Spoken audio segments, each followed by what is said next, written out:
Hello, magic casters of all shapes and sizes. My name is Chance. Welcome to my Spellbook, and thank you so much for tuning into the 22nd episode of our Find Familiar Options series.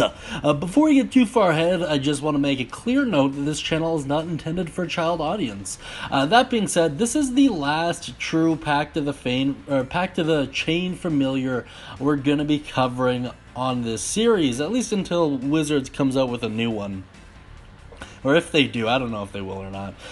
Today we're going to be taking a look at this Sprite, which is actually one of the more interesting ones, and I'll get to why in a bit. This Sprite is perfect for any good aligned characters or any whimsical characters out there as well. That being said, let's take a look at its stats.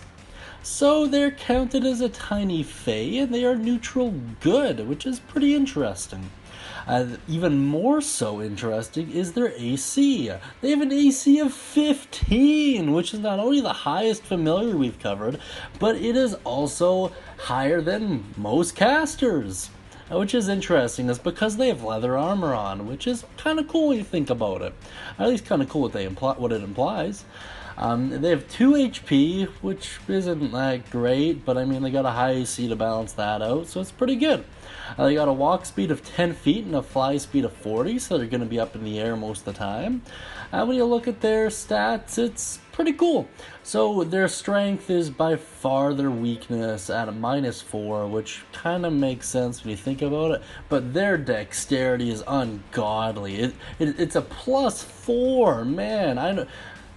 I know most characters who never even get that high.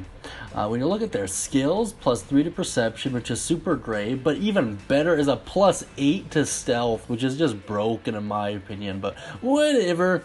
Passive perception of 13. They don't get dark vision or anything else like a lot of the other ones do, which is fine. The +8 to stealth kind of makes up for that. They got 3 languages as well, Common, Elvish, and Savanan, which is very, very cool stuff. Honestly, I really like how this stacks up. There's no resistances, no immunities, none of that, so this is pretty simple. You get ridiculous stealth and ridiculously high dexterity and a fly speed. I think that's pretty good. It's even better when you mix in the leather armor. That being said, let's take a look at its actions. So it doesn't have any special traits, but it does have 4 actions you can pick from. The first of which being a longsword, which is +2 to hit, and it hits for 1 slashing damage. It's not a roll, it's just 1 damage, that's about it, not super impressive. They can also use a short bow, which has +6 to hit. Range up to 40 feet, and if you want to accept disadvantage, you can go as far as 160 feet, which is pretty great. It does 1 piercing damage as well, but it is poisoned. So they gotta make a DC 10 Constitution saving throw, or they're gonna be poisoned for 1 minute. If they are poisoned for 5 times in a row, or sorry, if the saving throw result is 5 or lower, my bad, totally misread that. They fall unconscious, which is pretty interesting. Takes a creature's action to wake it up, stuff like that, pretty good. They can turn invisible as well until they make an attack or cast a spell, or until its concentration ends. So same invisibility stuff. And then Heart Sight. This is one of the coolest abilities in the game as far as I'm concerned, because it answers an interesting question. So essentially touch a creature and you know its emotional state. If it fails a charisma saving throw, you know its alignment, which is super cool when you think about it. Whether or not because PCs or NPCs can willingly fail saving throws, so if you get one to willingly fail this, you can know whether or not that person's likely to be trustworthy or whether or not they're likely to betray you. I could see this personally unraveling campaigns, which is pretty interesting. Honestly, I really like this Sprite. It is one of the cooler ones out there from a thematic point of view. I would roleplay it as a little bit of a troublemaker, all in good spirit, but a little bit of a troublemaker.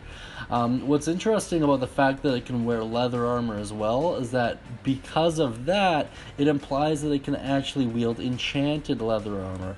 And same with the longsword and the short bow. You can potentially give it enchanted variants. So this sprite can stack with levels a little bit more effectively than the other familiars can. That being said, guys, this will mark the final video of the Pact of the Chain options, at least currently. I'll add to it if Wizards comes out with anything, but I'm not too sure that they're going to. That being said, this series is far from over. We're going to be covering the Volo's Guide, and yes, we are going to be covering the Infernal Chicken as well, and we're going to wrap it up with the Flying Snake. And while we're doing the Flying Snake, I'll explain variable familiars and how to use those. That being said, guys, thank you so much for tuning in today. If you have any cool ideas on how to use this sprite most effectively, any combinations or anything of that nature, please let me know down in the comments below. I really like hearing from you. That being said, have a great day, and as always, happy casting.